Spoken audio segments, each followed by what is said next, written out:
Je vous ai créé une vidéo pour vous montrer un exemple. Alors cet exemple, il est très simple et je suis sûr qu'il va vous parler à tous.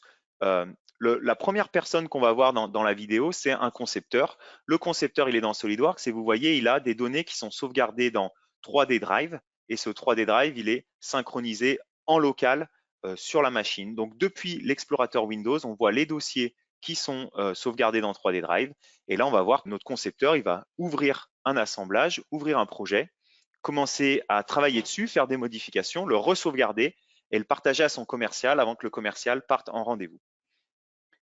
Donc je vais démarrer la vidéo, vous voyez, donc là le concepteur il va ouvrir son dossier et il travaille sur un projet d'aménagement d'un magasin. Donc il va ouvrir le dossier projet aménagement magasin, il a deux sous-dossiers, des fichiers CAO des livrables. Dans les livrables par exemple, il peut être en train de travailler sur un chiffrage. Dans les fichiers de CAO, on retrouve un assemblage et vous voyez que cet assemblage il a été synchronisé sur la 3D expérience. Donc l'assemblage est ouvert dans SolidWorks. Donc on est bien sur un projet d'aménagement de magasin, différents meubles qui sont en train d'être conçus par notre concepteur et qui sont positionnés dans le magasin. Et ici, on veut faire une modification. On va modifier cette étagère, on va changer la hauteur de l'étagère. Ici, ce qui est important pour vous de retenir, c'est que tout l'aspect utilisation de SolidWorks reste strictement similaire à ce que vous savez faire. On ajoute juste une corde à votre arc pour vous permettre de sauvegarder ces données sur un emplacement en ligne qui est donc partagé. Donc là, j'ai terminé ma modification. Je vais sauvegarder mon travail. La sauvegarde se fait dans 3D Drive.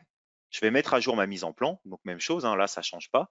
Et je vais générer un PDF de ma mise en plan que je vais sauvegarder également sur mon Drive, donc dans mon lecteur en ligne. Donc là, je vais dire OK, je veux convertir en PDF toutes les pages de ma mise en plan. Et à ce moment-là, depuis SolidWorks directement, je vais pouvoir accéder finalement à mon interface 3D Drive. Et vous voyez, je retrouve mon dossier projet en cours qu'on voyait au début, mes différents sous-dossiers qui correspondent aux projets sur lesquels je suis en train de travailler actuellement. Je me suis même créé en fait un fichier Excel avec un template pour mes devis et mes chiffrages que je vais pouvoir réutiliser pour standardiser mes processus. Et si j'ouvre voilà, mon dossier de projet d'aménagement, fichier de CAO, on retrouve le PDF qu'on vient de sauvegarder, ainsi que tout l'assemblage qu'on était en train de visualiser, qui était en cours de conception. Donc ici, ce que je fais, c'est que je vais dire, cet assemblage fichier CAO, je veux y donner accès, je veux donner accès à ce dossier fichier CAO à mon commercial, puisque mon commercial va partir en rendez-vous et voir le client qui est impacté, enfin avec qui on travaille. Donc je vais dire, je vais créer un accès par lien, activer le lien de partage externe, je vais copier le lien et envoyer ce lien par email à mon commercial pour qu'il puisse emmener les dernières versions des conceptions dans sa poche avec lui en rendez-vous.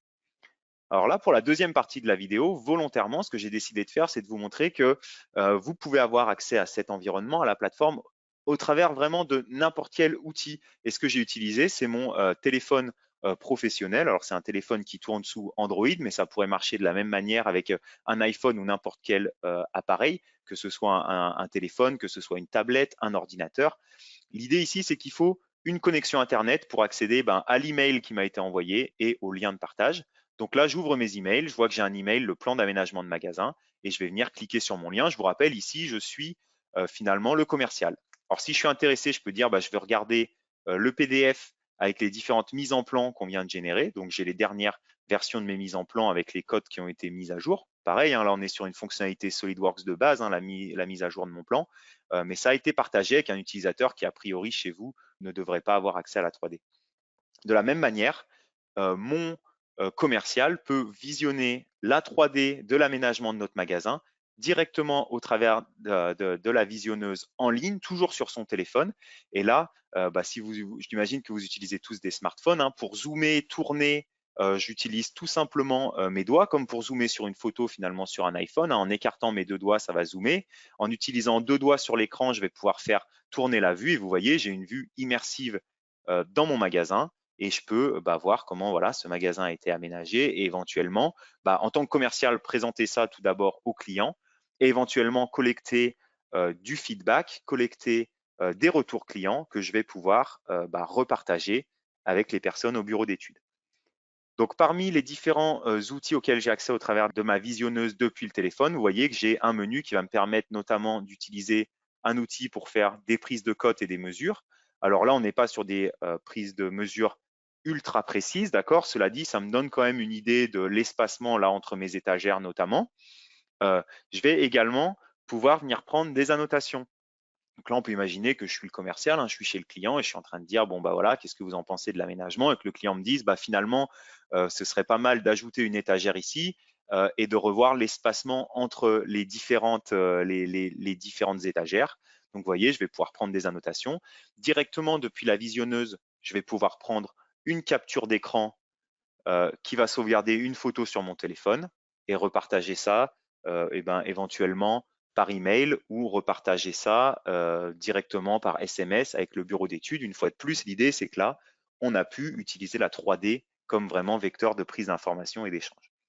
Là, j'ai fait une vue éclatée. Alors, sur la disposition du magasin, la vue éclatée, on va pas se mentir, c'est pas terrible entre guillemets, hein, ça me montre juste mes meubles et ça me sépare, ça va me séparer en fait les meubles.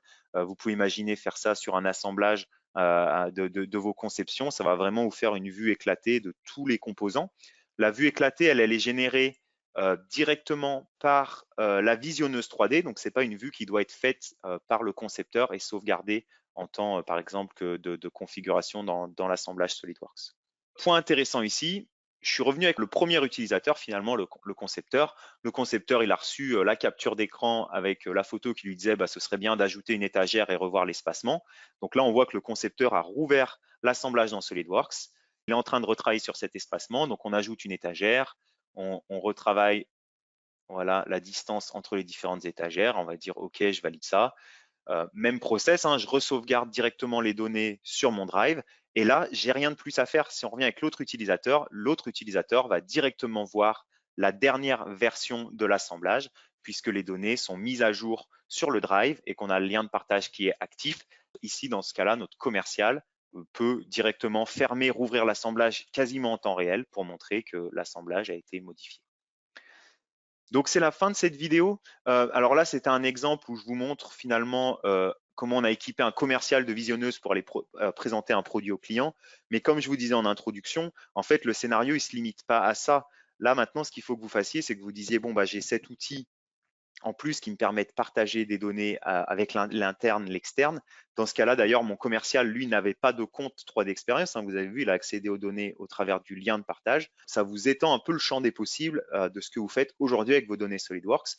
Alors, on vous a noté quelques autres idées de cas d'usage avec 3D Drive. Par exemple, proposer différents concepts de design à un client. On pourrait imaginer que vous créez un dossier et vous dites, bah voilà, on a travaillé sur 3 concepts de design pour vous, on vous les a mis directement dans ce lien. Vous avez juste à cliquer sur le lien. La première fois, vous allez créer votre compte 3D Expérience gratuit. Vous allez pouvoir consulter les 3 versions de l'assemblage qu'on vous propose. Dites-nous lequel vous préférez et on va continuer à travailler sur celui-là.